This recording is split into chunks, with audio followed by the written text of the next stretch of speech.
Hamas Israel যুদ্ধের এ পর্যায়ে কৌশলগতভাবে কারা এগিয়ে, হামাস নাকি ইসরায়েল? যুক্তরাষ্ট্র আসলে কি চায়? কেন ইসরায়েলের পিঠ থেকে হাত সরিয়ে নিচ্ছে তারা? এসব প্রশ্নের উত্তর নিয়ে মার্কিন সামরিক গবেষক জন স্পেন্সার দেশটির সংবাদ মাধ্যম সিএনএন-এর কাছে একটি সাক্ষাৎকার দিয়েছেন। তার মতে, দুপক্ষের যুদ্ধক্ষেত্রের এ পর্যায়ে যুক্তরাষ্ট্র যে ভূমিকা পালন করছে তা নিঃসন্দেহে গোটা বিশ্বের জন্য একটি টার্নিং পয়েন্ট হতে যাচ্ছে। গত ৭ অক্টোবর হামাস ইসরায়েল যুদ্ধ শুরুর পর থেকে পুরো পরিস্থিতি নিবিড়ভাবে পর্যবেক্ষণ করে আসছেন মার্কিন গবেষক স্পেন্সার। তাই যুদ্ধ নিয়ে তার রয়েছে দূরদর্শী মন্তব্য। স্পেন্সার বলেন, যুদ্ধের শুরুতে সশস্ত্র গোষ্ঠী হামাসকে ধ্বংস করতে ইসরায়েলকে সহায়তা করেছে যুক্তরাষ্ট্র, দিয়েছে অর্থ, দিয়েছে সামরিক সহায়তাও। তবে এত কিছুর পরও দীর্ঘ ৭ মাসেও হামাসের কিছুই করতে পারেনি ইহুদি দেশ ইসরায়েল ও তাদের মিত্রপক্ষ যুক্তরাষ্ট্র।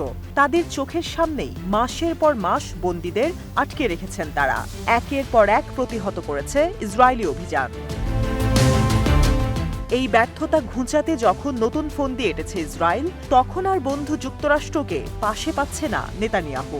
তেল আবিব বলছে, রাফায় লুকিয়ে রয়েছে হামাস সদস্যরা। এছাড়া এই রাফা দিয়েই মিশর থেকে অস্ত্র গোলাবারুদ নিয়ে এসেছে তারা। তাই হামাস নির্মূল করতে চাইলে রাফায় বড় ধরনের সামরিক অভিযানের বিকল্প নেই। আর সেই উদ্দেশ্যেই নীল নকশা আঁটে ইসরায়েলি সেনাবাহিনী। তবে এবার ইসরায়েলকে গাছে উঠিয়ে মই কেড়ে দেওয়ার মতো অবস্থা করেছে যুক্তরাষ্ট্র। রাফায় সামরিক অভিযানের বিষয়ে কোনোভাবেই ইসরায়েলকে প্রশ্রয় দিচ্ছে না দেশটি। ওয়াশিংটনের দাবি, রাফায় লাখো ফিলিস্তিনি আশ্রয় নিয়েছে। সেখানে সামরিক অভিযান চালানো মানে বেসামরিক ফিলিস্তিনিদের নির্বিচারে হত্যা করা, যা কোনোভাবেই সমর্থন করতে পারে না যুক্তরাষ্ট্র। তাই রাফায় অভিযানের বিষয়ে ইসরায়েলকে বাধা দিচ্ছে শুধু যুক্তরাষ্ট্রই নয়, জাতিসংঘ সহ আন্তর্জাতিক বিভিন্ন মহল থেকেও এ বিষয়ে চাপ রয়েছে ইসরায়েলের ওপর। মার্কিন সামরিক গবেষক জন স্পেন্সারের মতে, যুক্তরাষ্ট্রের এই সিদ্ধান্ত ইতিহাসে বড় ধরনের বিপ্লব ঘটাতে পারে।